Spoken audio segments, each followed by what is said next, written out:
my goodness. And you all know about our protocols online and so on. And I think, Bree, you might be new to this, so Taya will put it up in the chat. I hate going through all those items each time. Yeah.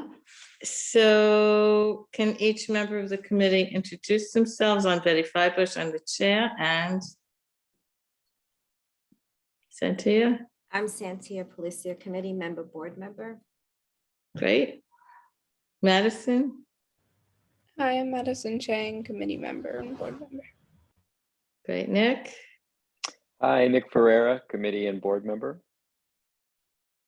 Welcome. Alec, who has to unmute Alec himself. Duffy, Public Member of the committee. Fabulous. And I see Sam.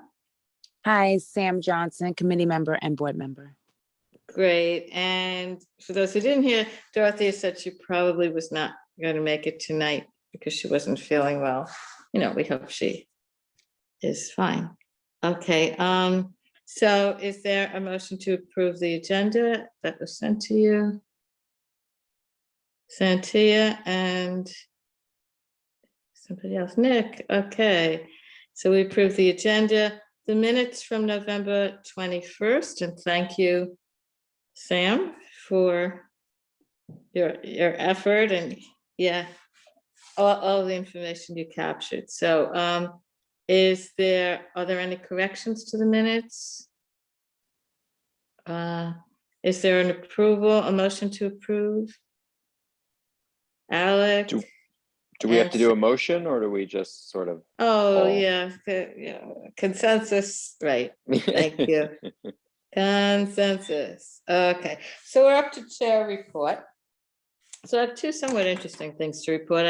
I finally got an appointment with the Superintendent Samuels to discuss some of the things, you know, we've discussed with him before, and to really figure out in a stronger way how we could collaborate. And I know one of the ideas that came out of our committee in the past was just as we had that really good conversation about the asthma and the health in the schools and the school nurses, that we could do something with the cultural organizations. Our district is rich in different cultural organizations, ranging from very large ones to more like small ones, like storefront and or new initiatives. And he was very excited because I think he's not as aware of the different culturals that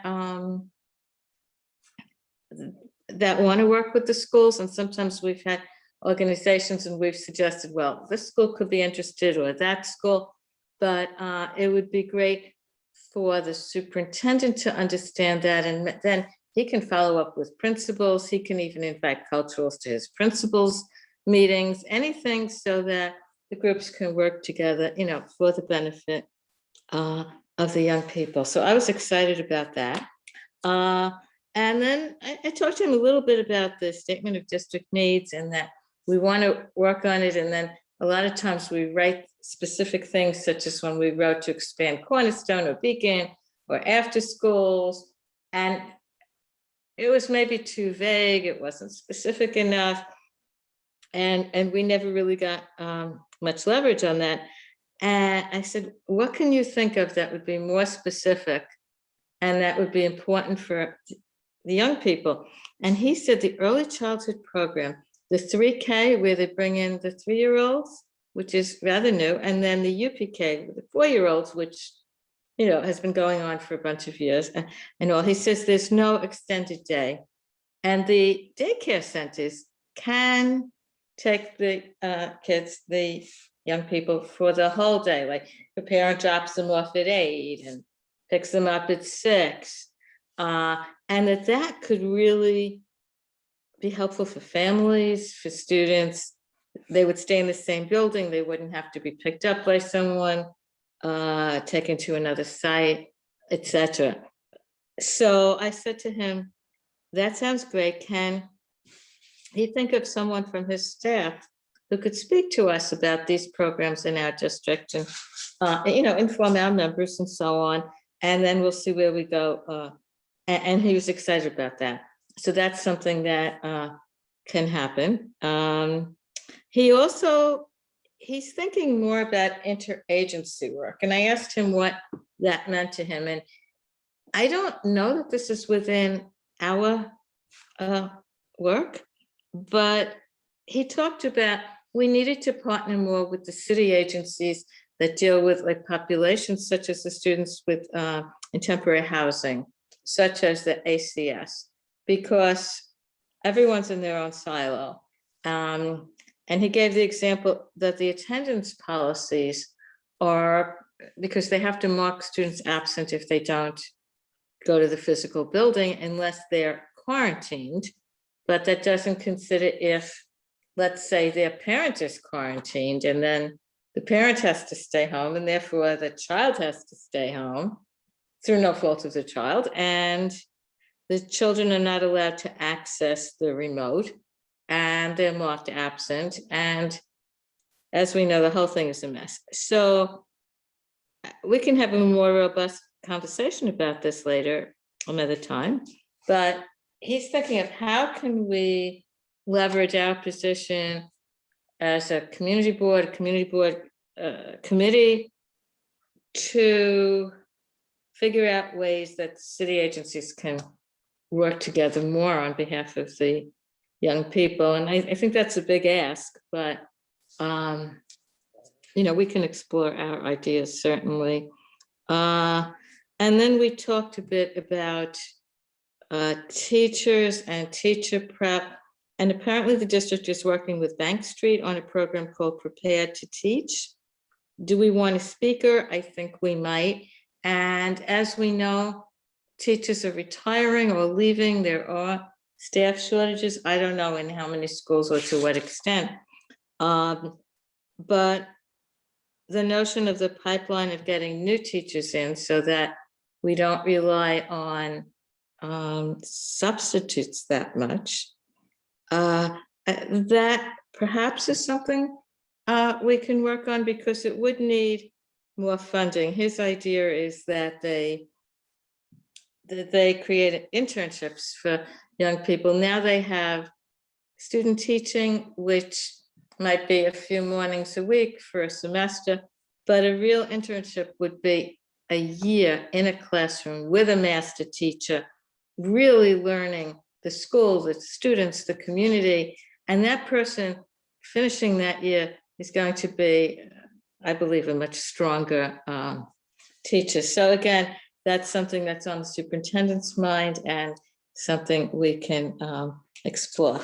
And the other thing on our cultural side, I know our committee made a very strong plea that the dog park be not on top of the tunnels in the Abolitionist Place Park Plaza. No, it's just Abolitionist Place.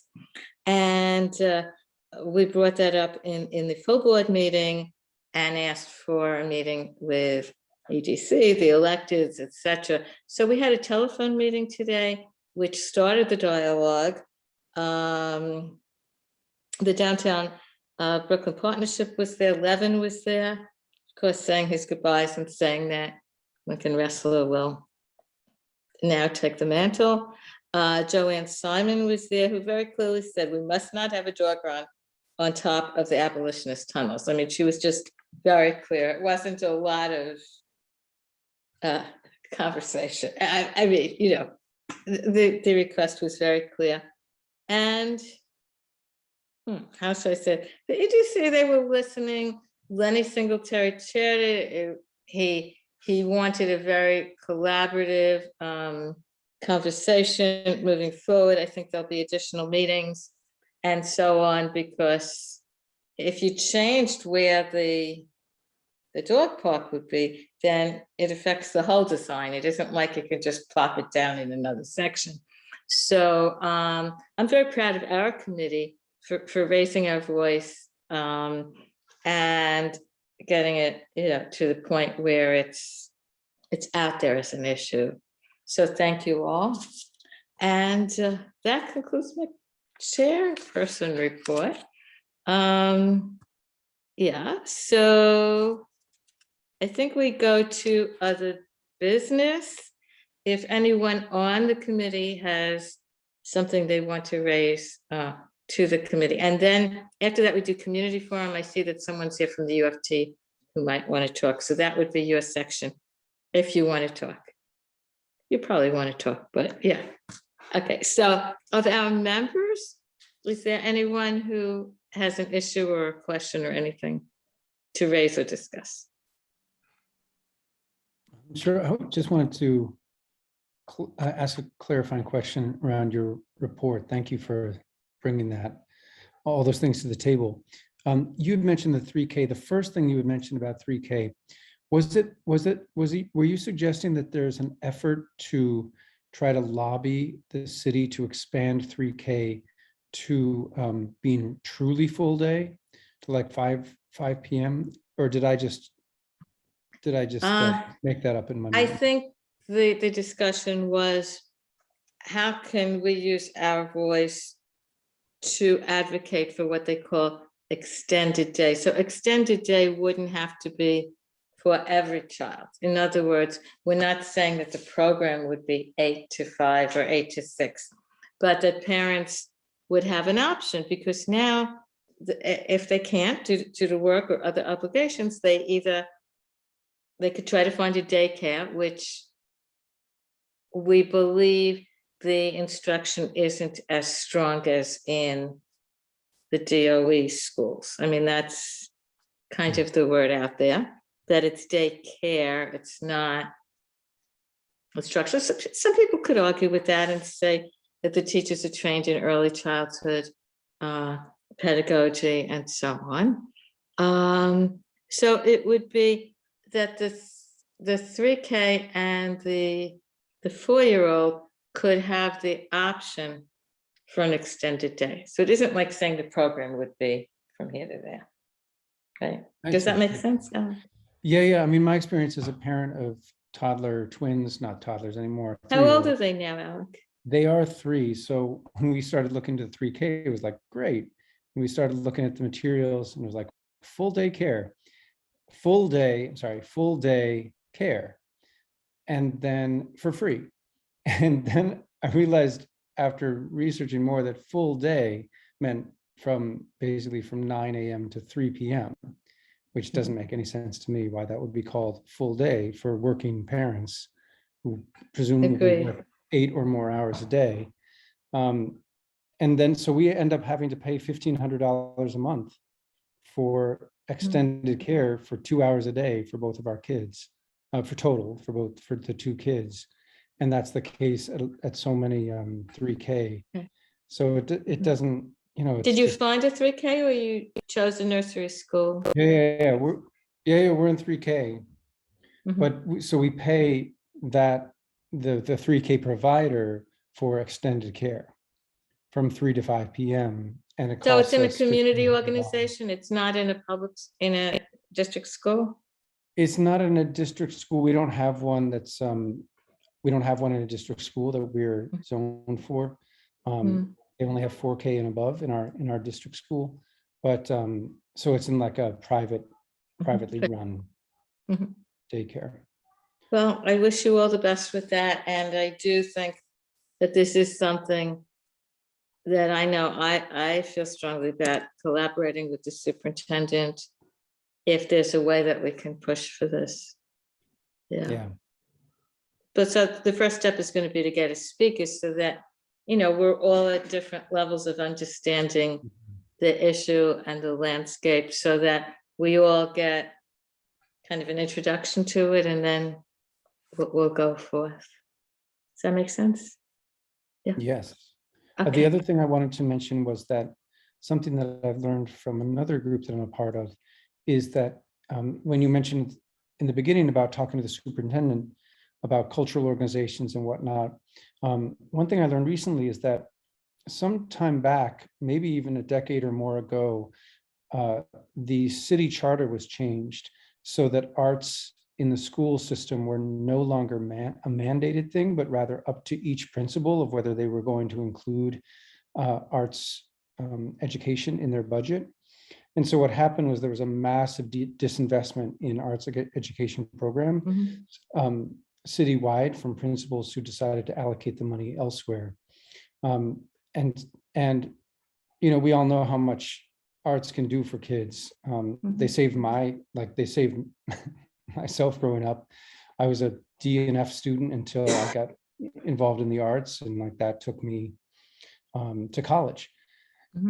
So that issue has been out there, and I would just be curious about kind of introducing that as a potential issue to kind of explore with a superintendent in the future. I don't know exactly what, I haven't formulated exactly what the question would be or what the topic would be, but anyway, I just wanted to put that out there. Thank you. No, that's very important. I know, like in so many areas, the schools are very uneven in terms of how the resources are utilized. It's a decision by the principal or the planning committee, and that in some schools where the PTAs and the parents have more money, they're able to allocate parent raised funding for the arts. Parents usually like the arts. They'd rather put money in the arts than in extra math instruction, for example. But you're absolutely right. And that is something I think we're in a good position to advocate and to explore, because we are in such a strong district that has so many sources for arts programming. Thank you, Alec. Are there any other members of the committee that want to raise an issue or question? No issue. Thanks for your report, Betty. That was exciting that you had a meeting with Superintendent Samuels. It So was I guess- on the phone. I want you to know that. I didn't step outside of my However it happens, sounds good. So I'm just wondering, maybe ideas of just next steps. Specifically, I am thinking about the first thing we mentioned about maybe cultural organizations. Yeah. And then very intrigued by his interagency request. Just professionally, I've recently been in a lot of collaborative sort of experiences with other agencies trying to make change. And often it's sort of, we're looking though for city agencies to be a part of it, right? Because to make like real change, often you need some city agencies present. So I hear him loud and clear, and I just wonder how we move forward, even if it's like offline. Are we discussing how that's possible? Something that pops to my mind is if he had a question or two specific for certain agencies, that might be helpful for us. And then similar to the asthma session, which I thought was fantastic, especially for the results. Maybe there's a way to invite one or two and they know sort of ahead of time what the sort of need is and request. And I don't know, but I would love to explore that further. I think that's exciting. I think we would need to flesh it out and have another conversation with him. But our thinking is, from what we've read about the mayor-elect and the new chancellor, they will be moving in that direction also. We don't know what it'll look like, but I've read a lot of what Adam said, and then who's on his transition committee, and how in the transition committee, they're also looking at interagency relationships, because I think that's been a well-documented observation that the agencies all are in their silos. Absolutely. I think we could potentially be working alongside while we're waiting, because I think local might be a good impact, and then potentially any sort of connections folks make, even if he had somebody he could reach out to, right, that he doesn't have today, just might be helpful. So I don't know, and it sounds like it could be aligned with the health committee as well, depending if like we're talking about ACS or homeless youth. There seems to be other committees that probably have a vested interest in meeting those needs, not just schools. Exactly. Okay. So let's, give me some more of your thoughts. You can always anyone can always send me an email. And then when we speak to him again. Oh, I did bring up with him about the asthma because I wanted to ask him like what happened in the schools. And he talked about the nursing shortage and that they get agency nurses now. So they don't have like a nurse assigned to them. I mean, if a nurse is there, that's fine, but there are so many vacancies. They have agency nurses that come, they'll administer a medication, they'll do the first aid, they do the basic nursing things, but it's not like the program, the open airways that we had explored. And he also spoke about that there are many children in this, young children with insulin-dependent diabetes. And that's new in this kind of generation in the last 10, 15 years. I mean, years ago, it was extremely rare for children of that age to have insulin-dependent diabetes that was brittle and needed such exquisite monitoring. Okay, so sorry for that segue out of the agenda. So now we have the community forum, and I believe we have someone from the UFT. Do you want to speak? Good evening. Thank you so very much for being kind enough to give me this opportunity. Actually, I initially came as an observer because I'm the new Brooklyn Community and Parent Liaison for the UFT. And the person who I am replacing in this position had never reached out really to community boards. And because I previously served on Community Board 1, where I reside in Williamsburg, I just thought it was a no-brainer to connect with the education and youth committees across the city. So we've had quite the school year, as you all know, and that's really an understatement. And two of the issues that really came up and that we will continue to pursue that we're seeing, because I'm regularly in contact with the community education councils across the city, and now particularly Brooklyn. We had an issue with class size. So I'm sure you saw the whole campaign that we continue to fight regarding smaller class size, which would actually be beneficial to all students. It's one of those things where really a rising tide does lift all boats. And the other, which is something that we foresee in the near future, will be mayoral control. And it's something that we'll be holding forums around and looking to hear from the community, because as you know, mayoral control regularly comes up every few years to be renewed. And it really does cause a lot of problem with continuity and, just other issues when you're dealing with mayoral control. And especially because we're waiting to see what's going to come out of the new Adams administration and with the new chancellor. So, yes, we've been aware, and I've seen some of the people on the transition team, and we're still waiting to see some policy.